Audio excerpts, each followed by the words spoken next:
नमस्कार साथियों, एक बार पुनः आप सभी का हार्दिक स्वागत अभिनंदन है और मैं आपके साथ हूं वसीम। आप देख रहे हैं आपका अपना YouTube channel study with Wasim. तो जैसा कि आप सभी को पता है कि हमारे जो भारत के ऐतिहासिक स्मारक चल रहे थे, उन्हीं भारत के ऐतिहासिक स्मारक को आगे बढ़ाएंगे। और पिछले काफ़ी दिनों से जो है वो क्लास नहीं बना पाई, जिसके लिए क्षमा चाहते हैं, क्योंकि आप सभी को पता है कि पीछे लॉकडाउन की वजह से बहुत ज़्यादा जो निजी शिक्षा थी वो बहुत ज़्यादा प्रभावित हुई थी। और अभी जो है वो कुछ ऑफलाइन बेंच चल रहे हैं, तो ऑफलाइन बेंच के अंदर पढ़ा रहे हैं। बाकी संडे टू संडे जो है वो आपकी क्लास जो है उसको प्रोवाइड करवाने की कोशिश रहती है। और अगर आप सभी का सहयोग रहा, आप सभी का प्यार मेरे साथ बना रहा, तो जल्द ही मैं पूरा का पूरा सेटअप वहीं पर सेट कर लूँगा और पूरे के पूरे अच्छे से अच्छे प्रोडक्ट लाकर आपको क्वालिटी के साथ में वीडियो दिए जाएंगे। और हो सकता है कि अगर आप लोगों ने चाहा तो हम लाइव भी आएंगे और लाइव के अंदर आपके कमेंट के साथ में आपको टॉपिक करवाएंगे। तो साथियों, जो भारत के ऐतिहासिक स्मारक है, ग्राम सेवक के अंदर आपके लिए सबसे महत्वपूर्ण टॉपिक है।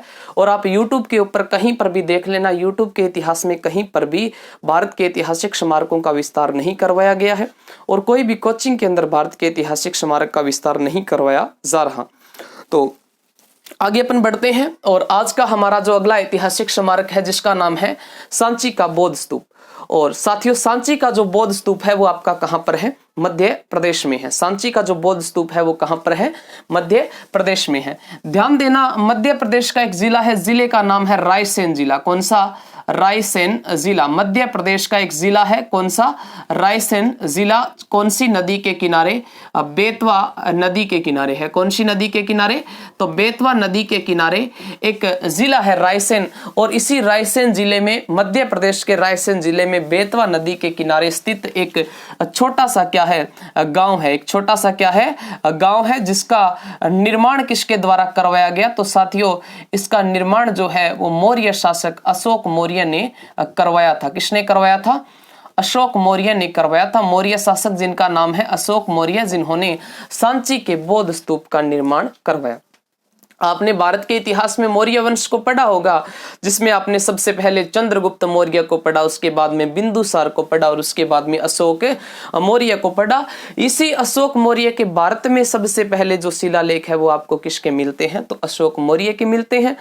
और अशोक मौर्य जो है, इसने शिलालेख लिखने की कला दारा प्रथम या डेरियस प्रथम से सीखी थी, शिलालेख लिखने की कला।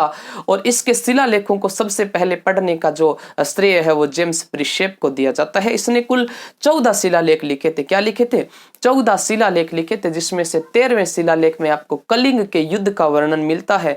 और कलिंग के युद्ध में नरसंहार को देखकर इस अशोक मौर्य ने कहा कि अब मैं रणघोष के स्थान पर, इसने क्या अपना लिया था? धम्मघोष अपना लिया, यानी बौद्ध धर्म को अपना लिया था। और इसी अशोक मौर्य ने इस सांची के बौद्ध स्तूप का भी क्या करवा दिया? निर्माण करवा दिया, जो एमपी में मध्य प्रदेश के अंदर रायसेन जिले, मध्य प्रदेश के रायसेन जिले में बेतवा नदी के किनारे एक छोटा सा क्या है? गांव है। साथियों, इस सांची का जो बौद्ध स्तूप है, इस सांची के बौद्ध स्तूप में आपको तीसरी से लेकर 12वीं शताब्दी के, तीसरी से लेकर 12वीं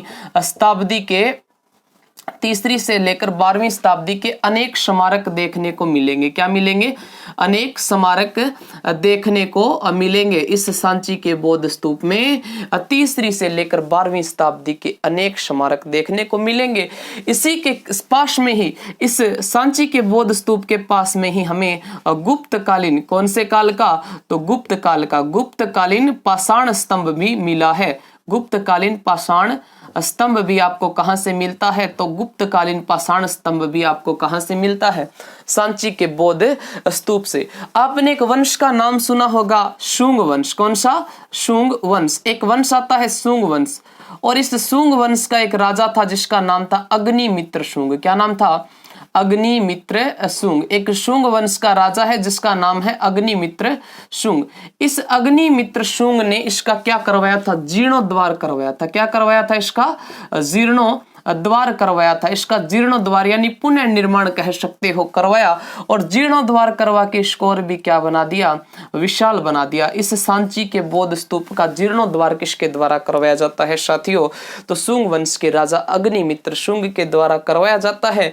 और इसका जीर्णोद्धार करवा के इसको और भी क्या बना दिया? विशाल बना दिया। कौन से स्तूप को?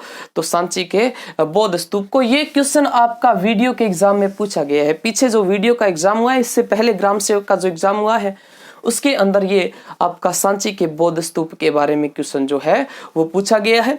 ये सांची का जो बौद्ध स्तूप है साथियों, सांची का जो आपका ये बौद्ध स्तूप बना है, इस सांची के बौद्ध स्तूप के मध्य के अंदर, इस सांची के बौद्ध स्तूप के मध्य में अर्ध गोलाकार, मध्य के अंदर क्या है?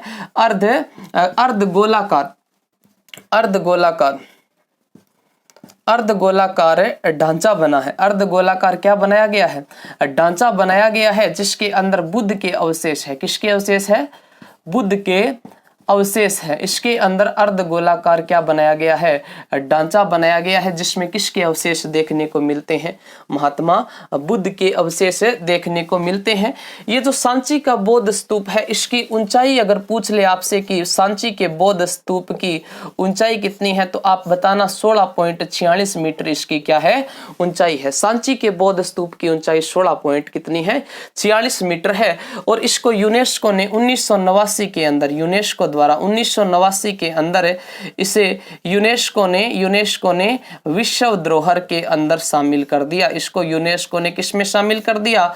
विश्व धरोहर के अंदर इसको शामिल कर दिया यूनेस्को ने 1989 के अंदर। कौन से स्तूप को? तो सांची के बौद्ध स्तूप को। हमने बात की सांची के बौद्ध स्तूप की, जो मध्य प्रदेश के रायसेन जिले में बेतवा नदी के किनारे एक छोटा सा क्या है? गांव है, जिसका निर्माण मौर्य शासक अशोक मौर्य ने करवाया था। यहां पर हमें 3वीं से लेकर 12वीं शताब्दी के अनेक स्मारक देखने को मिलते हैं। यहाँ से हमें गुप्तकालीन पाषाण स्तंभ भी देखने को मिलता है। शुंग वंश के राजा अग्निमित्र शुंग ने इसका क्या करवाया था? जीर्णोद्धार करवाया था। शुंग वंश के राजा अग्निमित्र शुंग ने इसका जीर्णोद्धार करवा के इसको और भी क्या बना दिया? विशाल बना दिया। इसके मध्य में अर्धगोलाकार क्या बनाया गया है?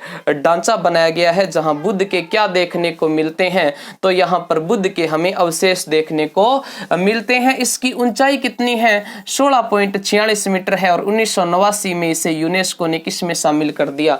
विश्व धरोहर के अंदर शामिल कर दिया। अगला साथियों अपना जो स्मारक है वो कौन सा रहेगा? तो अगला अपना स्मारक रहने वाला है आपका चंपानेर पावागढ़ पुरातत्व पार्क। अगला जो आपका स्मारक रहेगा, जिसका नाम है चंपानेर पावागढ़ पुरातत्व पार्क। चंपानेर पावागढ़ पुरातत्व पार्क की बात करेंगे। अगला जो आपका स्मारक है, जिसका नाम है चंपानेर पावागढ़ पुरातत्व पार्क। चंपानेर पावागढ़ पुरातत्व पार्क की बात करेंगे। देखो साथियों, चंपानेर पावागढ़ पुरातत्व पार्क कहां पर है? सबसे पहले देखो, आपको मैं एक चीज बताता हूँ। चंपानेर का नाम सुनते ही आपके दिमाग में आया होगा कि 1456 में आपने राजस्थान के इतिहास में महाराणा कुंभा का नाम सुना है। और कुंभा के समय में एक संधि होती है, जिसका नाम था चंपानेर की संधि। कौन सी संधि होती है? चंपानेर की संधि होती है। और ये चंपानेर की संधि गुजरात और मालवा के मध्य होती है। किस किस के मध्य होती है? गुजरात और मालवा के मध्य होती है। इस समय गुजरात का राजा तो कौन था? कुतुबुद्दीन शाह था। और मालवा का राजा महमूद खिलजी फर्स्ट था। महमूद खिलजी क्या था? फर्स्ट था। कहाँ का राजा? तो ये मालवा का राजा। इनके मध्य चंपानेर की संधि किसने करवाई थी? ताज खान ने करवाई। तो भी मैंने आपको ये क्यों बताया कि चंपानेर पावागढ़ पार्क के साथ में संधि का क्या संबंध है? कोई संबंध नहीं है। परंतु चंपानेर की संधि ये गुजरात के अंदर हुई, तो आपका चंपानेर पावागढ़ पुरातत्व पार्क भी कहां पर होगा? गुजरात के अंदर होगा। कहां पर होगा? गुजरात में होगा। इस चंपानेर पावागढ़ पुरातत्व पार्क से हमें गुजरात के महल चंपानेर पावागढ़ पुरातत्व पार्क से हमें गुजरात के महल मंदिर और महल मंदिर किले व गुजरात राज्य की जानकारी मिलती है। वह कौन से राज्य की? गुजरात राज्य की राजधानी की जानकारी मिलती है। किसकी जानकारी मिलती है? गुजरात राज्य की राजधानी की जानकारी यहाँ से मिलती है। ये चंपानेर पावागढ़ पुरातत्व पार्क है। यहाँ पर 8वीं से लेकर 14वीं शताब्दी के स्मारक देखने को मिलते हैं। यहाँ पर हमें 8वीं से लेकर 14वीं शताब्दी के जो स्मारक है वो देखने को मिलते हैं। इसको 2004 में यूनेस्को ने किसमें शामिल कर दिया था? इसको 2004 में यूनेस्को ने विश्व धरोहर के अंदर शामिल कर दिया था। किसमें शामिल कर दिया था? विश्व धरोहर के अंदर शामिल किया था। 2004 के अंदर इसको कहां पर शामिल किया जाता है? तो 2004 के अंदर इसको शामिल किया जाता है विश्व धरोहर के अंदर। 2004 में इसको कहां शामिल किया जाता है? यूनेस्को द्वारा विश्व धरोहर के अंदर इसको शामिल कर दिया जाता है। ये कौन सा पार्क है? चंपानेर पावागढ़ पुरातत्व का पार्क है। चंपानेर पावागढ़ पुरातत्व का पार्क जो कहां पर बनाया गया है? गुजरात के अंदर बनाया गया है। उसके बाद में अगला जो हमारा स्मारक है उसका नाम है छत्रपति शिवाजी टर्मिनस। अगला जो अपना स्मारक है जिसका नाम है छत्रपति शिवाजी टर्मिनस। तो अब अपन बात करेंगे छत्रपति शिवाजी टर्मिनस के बारे में। किसके बारे में बात करेंगे? तो अगला जो हमारा स्मारक है जिसका नाम है छत्रपति शिवाजी टर्मिनस। छत्रपति शिवाजी टर्मिनस। अगले स्मारक की अपन बात करेंगे छत्रपति शिवाजी टर्मिनस। जो छत्रपति शिवाजी टर्मिनस है ये आपका कहां पर है? महाराष्ट्र में है। छत्रपति शिवाजी टर्मिनस कहां पर बनाया गया है? महाराष्ट्र के अंदर। इस छत्रपति शिवाजी टर्मिनस को भी 2004 में विश्व धरोहर के अंदर शामिल किया जाता है। किसमें शामिल किया जाता है? विश्व धरोहर में इसको शामिल किया जाता है। विश्व धरोहर में कब शामिल किया जाता है? तो 2004 में। देखो छत्रपति शिवाजी टर्मिनस जो है इसको एक और नाम दिया जाता है विक्टोरिया टर्मिनस। कौन सा? Victoria terminus. इसको एक और नाम दिया जाता है विक्टोरिया टर्मिनस के नाम से भी जाना जाता है। कौन से टर्मिनस को?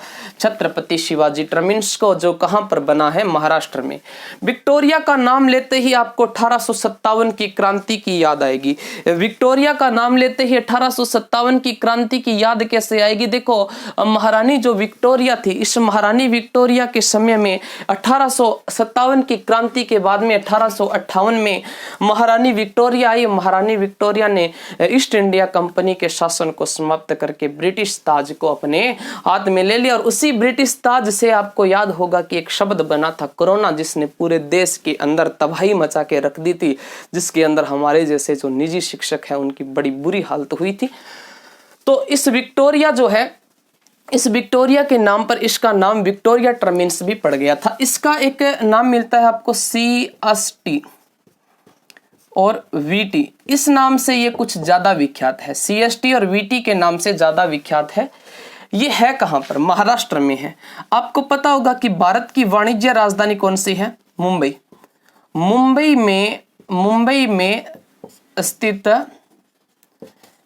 में स्थित ये एक ऐतिहासिक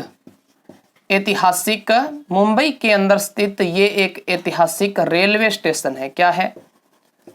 रेलवे स्टेशन है। छत्रपति शिवाजी टर्मिनस जो है ये मुंबई में स्थित एक ऐतिहासिक क्या है? रेलवे स्टेशन है। मुंबई में स्थित एक ऐतिहासिक क्या है? रेलवे स्टेशन है, मुंबई के अंदर स्थित है। और इस मुंबई के अंदर ये ऐतिहासिक रेलवे स्टेशन जो है वो आपका मध्य भारत रेलवे का मुख्यालय भी है। मध्य भारत रेलवे का मुख्यालय भी है। मध्य भारत रेलवे का क्या है? मुख्यालय भी है। क्या? छत्रपति शिवाजी टर्मिनस जो आपका क्या है? एक रेलवे स्टेशन है। छत्रपति शिवाजी टर्मिनस जो आपका क्या है? एक रेलवे स्टेशन है। इसका निर्माण जो है वो कब होता है साथियों? तो इसका निर्माण 1989 से लेकर 1997 के मध्य होता है। 1989 से लेकर 1997 के मध्य होता है। और इसमें खर्चा कितना आता है? तो ध्यान रखना 1,61,04,000 रुपए का इसके अंदर क्या आता है? खर्चा आता है। और इसे इतना मतलब इसको इतना बड़ा बना दिया, इतना खूबसूरत बनाया कि इसको 2004 में यूनेस्को को किस में शामिल करना पड़ा? विश्व धरोहर के अंदर शामिल करना पड़ा। एक आते हैं आपके गोवा के पुराने चर्च। क्या आते हैं? गोवा के पुराने चर्च आते हैं। अगला जो आपका स्मारक है जिसका नाम है गोवा के पुराने चर्च। गोवा के पुराने चर्च। और ये गोवा के पुराने चर्च साथियों कहाँ पर होंगे, गोवा के अंदर ही होंगे। और इसमें कुछ ज़्यादा ध्यान देने वाली बात नहीं है। 1986-87 में इसको विश्व धरोहर के अंदर शामिल कर दिया। 1986-87 में इसको विश्व धरोहर के अंदर शामिल कर दिया जाता है। कौन से? तो गोवा के जो पुराने चर्च है, इन गोवा के पुराने चर्चों को विश्व धरोहर के अंदर कब शामिल किया जाता है?